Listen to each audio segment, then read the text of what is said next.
लोगों का वोट का हक चुराने का षड्यंत्र सामने आज आया है।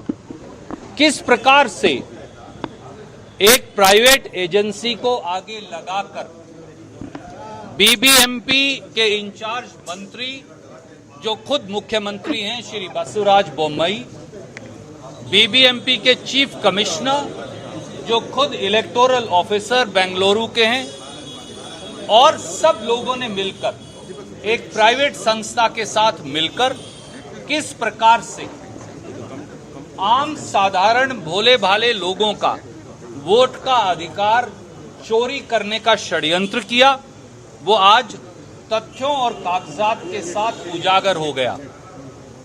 एक प्राइवेट एंटिटी को बगैर इश्तहार दिए एक दिन दरखास्ती, दूसरे दिन वोटर अवेयरनेस का काम सौंप दिया जाता है बेंगलुरु की 28 विधानसभाओं का, और वो प्राइवेट एजेंसी फर्जी बीएलओ यानी बूथ लेवल ऑफिसर्स के कार्ड बनाकर अपने कॉन्ट्रैक्टेड कर्मचारियों को सरकारी कर्मचारी दिखाकर वोटर का सारा डेटा चुरा लेते हैं।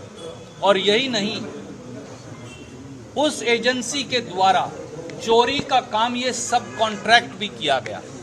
हमारा केवल ये कहना है, बीबीएमपी के इंचार्ज मंत्री जो मुख्यमंत्री हैं बसवराज बोम्मई जी की अनुमति, सहमति, जानकारी, कुछ भी कहिए, और बीबीएमपी और सरकार के अधिकारियों की जानकारी के बगैर दिन दहाड़े वोट की ये चोरी नहीं हो सकती।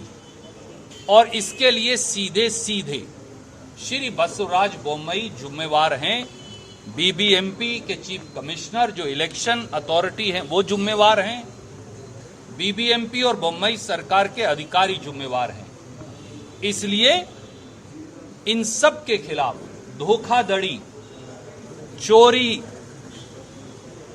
स्टोलन प्रॉपर्टी को आगे बेचने का ये सारा धंधा जो हुआ है, इन पर एफआईआर दर्ज हो, बसवराज बोम्मई जी का इस्तीफा हो, 30 दिन के अंदर कर्नाटका हाईकोर्ट के मुख्य न्यायाधीश की अध्यक्षता में एक जांच हो, ताकि दूध का दूध, पानी का पानी सामने आए, और एक और मंत्री जिनका इन फर्जीवाड़ा करने वाली प्राइवेट संस्था के साथ केक खिलाने और उनकी विधानसभा से ऑपरेट करने का इल्जाम आया है, उनको भी बर्खास्त किया जाए।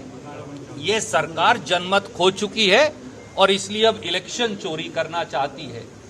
जनता का पैसा तो बोम्मई सरकार ने 40% कमीशन लेकर चोरी किया, अब जनता की वोट भी चोरी हो रही है। हम ये नहीं होने देंगे।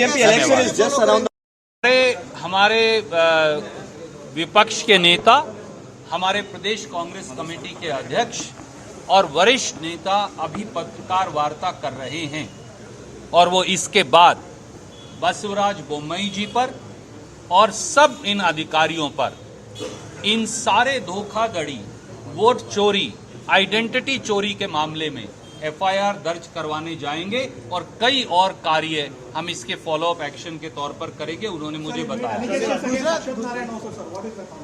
आई थिंक एक मंत्री हैं जिनका इन 3 एजेंसियों से क्या संबंध है, हमने ये सवाल पूछा है।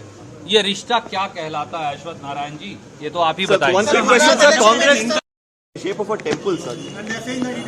देखिए, वो मोरबी के पुल में दर्जनों सैकड़ों लोगों को, निर्दोष लोगों को पैसा खाकर मरवाने का काम करेंगे। वो कर्नाटक में वोट ही चोरी करने का षड्यंत्र करेंगे, पर आपका ध्यान भटकाएंगे देश के लोगों, इसलिए ऐसे षड्यंत्रकारियों पर ध्यान मत दीजिए।